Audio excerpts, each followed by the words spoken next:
Hello friends, myself Vikash Shakya. I welcome you back on this series of Windows programming. So we were discussing about the kernel objects in the previous videos. So today I'm going to move forward from there, and a few more concepts related to the kernel objects I will discuss today. And after that, in the next video, I will show you something related to the kernel objects. Okay, so some program we will create around the event kernel object, and then we will see that how you can use it. So let's start this one.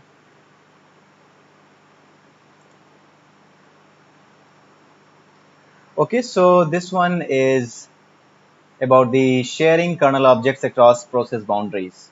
Okay, so suppose you have created one kernel object. You can create one kernel object, but you cannot destroy a kernel object by yourself. Basically, when you create a kernel object, then it means that you tell your intentions to the kernel memory that you want to create one for your application. Okay, so once you have created that, then in that case what happens that it may be that few other processes also want to use the same kernel object to ensure the access synchronized access to some resource. Okay, so let's see what are the fundamentals behind that.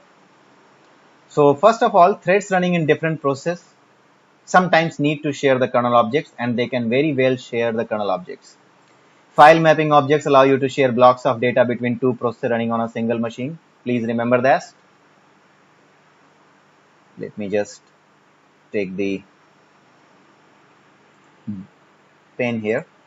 So file mapping objects, basically file mapping is also a kernel object, and using the file mapping object, you can share the block of data between the different processes. Suppose your process is creating some data, it is creating some file mapping, or you can say it is getting some data from the file, and if you want to share that data with some other process, then you can do that, right? So this file mapping object is a kernel object, and due to which you will be able to do this. It shares the block of data between two processes running on the single machine. Please remember this, that it cannot be done over the network. It can be done on the single machine, because the kernel objects can maintain the synchronization on a single machine, not on the different machines. Now let's see the second point, mail slots and named pipes. We will discuss one by one all of them in detail. But here, let me give you some idea. Mail slots and named pipes allow application to send block of data between processes running on the different machines connected to the network. So these are also the kernel objects. Basically, these are not maintaining the data over the network. Basically, these are itself the kernel objects, which are pointing to the named pipe and mail slots and maintaining them, right? Just like thread is itself not a kernel object, but there is a kernel object which maintains the thread. Thread itself is not a kernel object. Similarly, named pipes and mail slots, they are also considered to be the kernel objects, and they can also be managed for the inter-process communication, and they are also the kernel objects, right? But there are no wait and kind of those things. There are nothing like wait functions and all that. Okay, let me just move ahead, and Mutex, Semaphore, and event allow threads in different processes to synchronize their continued execution, as in the case of an application that needs to notify another application when it has completed some task. I hope I don't need to explain anything here.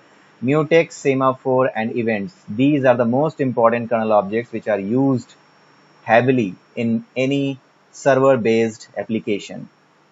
Right, so we will discuss them one by one in coming videos. So mutex is used for the mutual exclusion, which means that no matter how many processes want to access a single resource, only one of them will get the chance to access a resource at a time, not so many threads at a time. If you want more than one thread to access the same resource, then in that case you choose the semaphores, and events are basically the indicators for certain event to occur, so that based on that event trigger, the processes can take some action.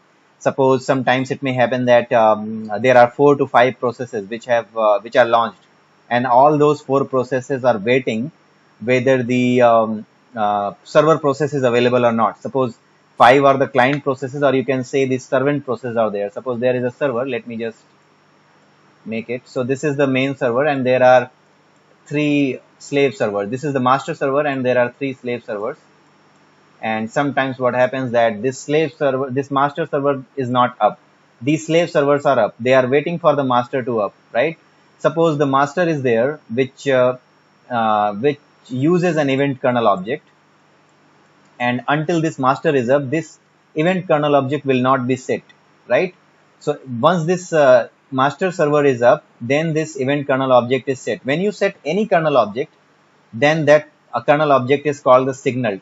There are two states of a kernel object. One is signaled, SIG, and one is non-signaled. So there are two states of a kernel object, signaled and non-signaled. Signaled means this is available, right, for you. This is available for you and you can reach here. You can access the event kernel object. Similarly, this is true for Mutex kernel object as well. This is true for other kernel objects as well. Suppose you are using Mutex, then how does the other thread know? Suppose there are three processes, P1, P2, P3, right? How does P2 will know that P1 is done? Because P1 after after the P1 is done with this Mutex kernel object, it will set the state of the kernel object as signaled, right? It will set the kernel object state as signaled. So once it is signaled, then whatever thread will be scheduled at that time to take the access to this kernel object, that will find that yes, this kernel object is signaled, so I can access it. I can move ahead with the operation which I am waiting for, right?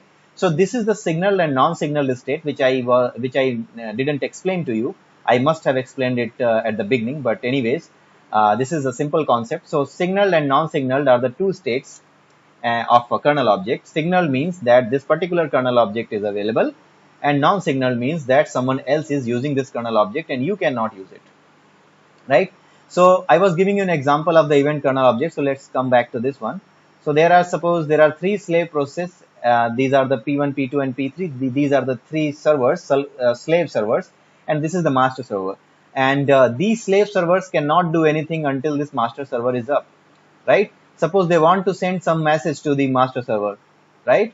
But since the master server is not up, since they cannot see this event kernel object to be signaled, so they are waiting, right? They cannot see that this event kernel object is available, right? So once the master is up and it is able to signal this event kernel object, then in that case, these processes P1, P2, and P3, all these will be able to know that there is an event kernel object for which is an indicator that master is up, that is available now. So we are okay to proceed further. So they will start sending the message to the master that yes, these are the messages, these are the requests coming from the clients, and we need to manage them. Just we just need to queue the request, and we need to manage them, manage these, like how these can be assigned to different workers, right? So that is you might have understood that what I'm trying to explain. It's like event kernel object is just a trigger for a particular event, and that particular event is very much important in a system to occur before any other decision can be taken, any other execution can take place further, right? So this way these kernel objects are shared among the processes. I already told you that kernel objects are accessible throughout the system. They are not limited to a particular process. They are not confined within a process. They are across the processes. Okay, so this is the way you can share the kernel objects. Let's move ahead. Kernel object handles are process relative. Okay, what does this mean? This is the important point. When you create, suppose there are three processes, P1, P2, and P3. These are the three processes. P1 has created a kernel object with name K1. Suppose this is the name of the Mutex kernel object, which will be used by all the processes. So this process P1 has created this kernel object. So what will happen in the process kernel handle table, which I explained you in the previous video, what will happen that this particular kernel object will have an handle for this process, and this will be stored somewhere in the process handle table for P1. Similarly, P2 will have its own process handle table, and P3 will have its own process handle table, right? Now, this K1, this is the K1 because name of the kernel object is the key which will identify it uniquely, right? So if you have created a K1 kernel object with the name K1, right? You have created a mutex kernel object with the k1, and p2 also want to use the same mutex object because it also want to share the same object, share the same resource. So it has to use the same kernel object, because if you change the name of the kernel object, then they will be two different kernel objects.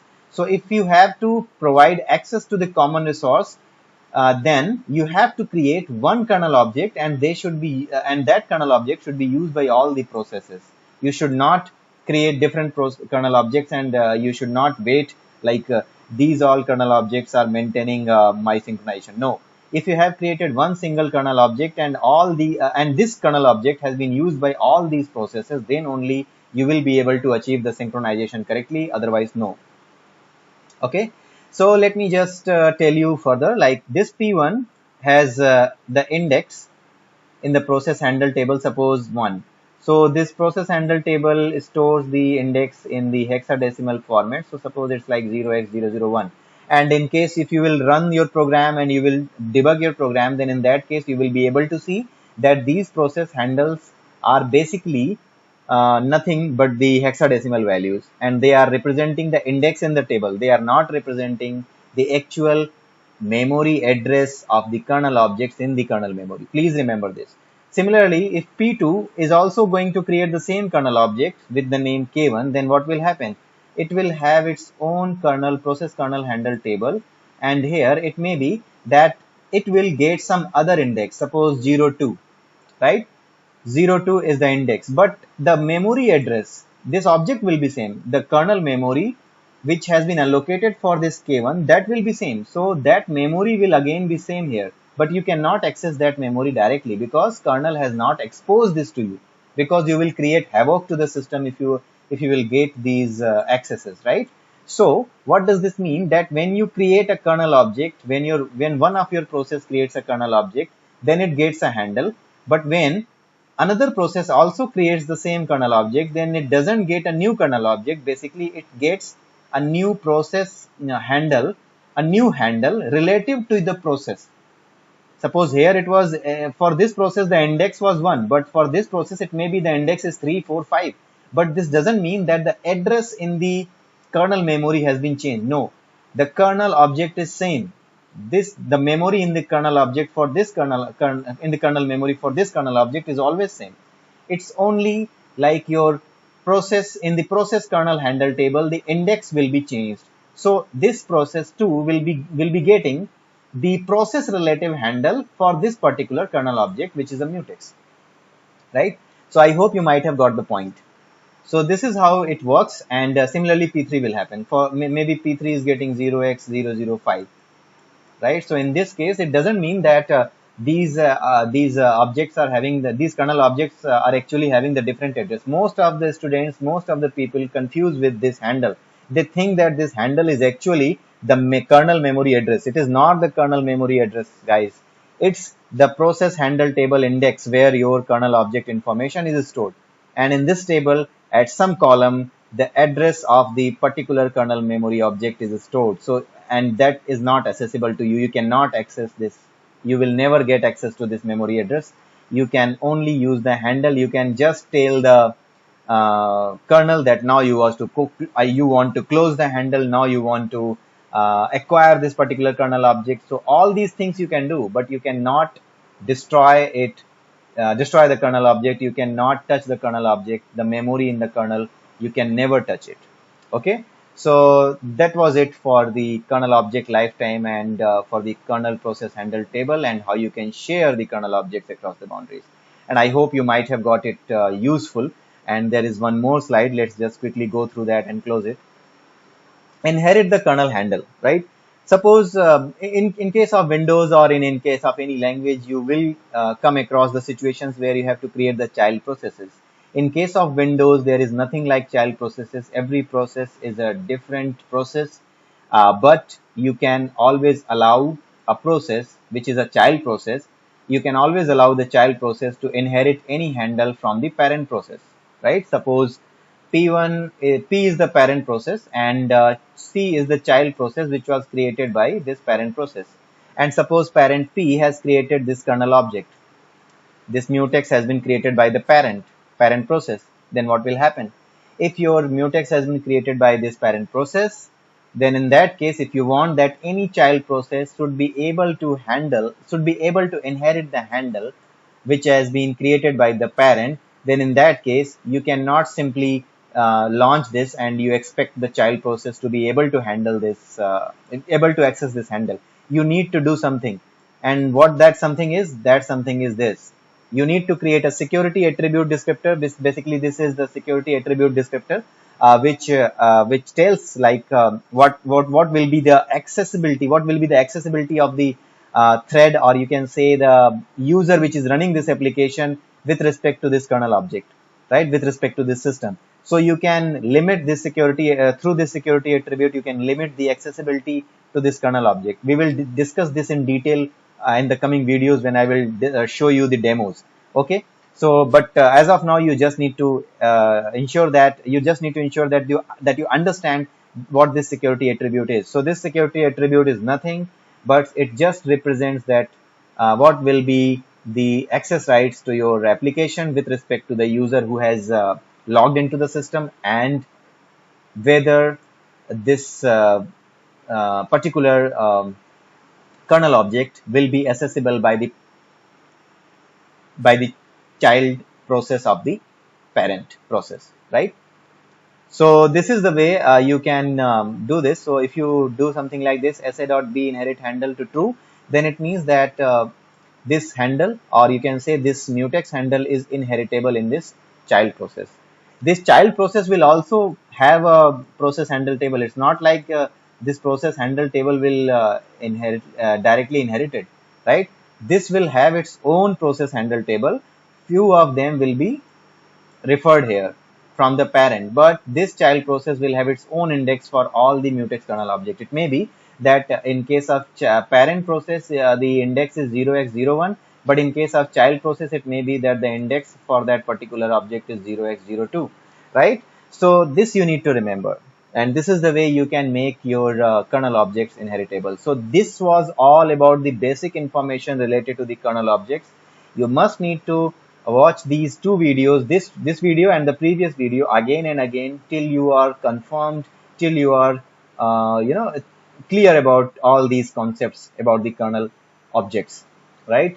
Before that, you should not move ahead with the programming, right? So please go through these two videos again and again, at least thrice, and put any questions in the comment section if you are not able to understand it. Okay, so have a nice day, guys. Bye bye, and we will meet soon in the next video to discuss about the programs related to the kernel object. So till then, have a nice day. Bye bye, and please like, subscribe my channel and share my video.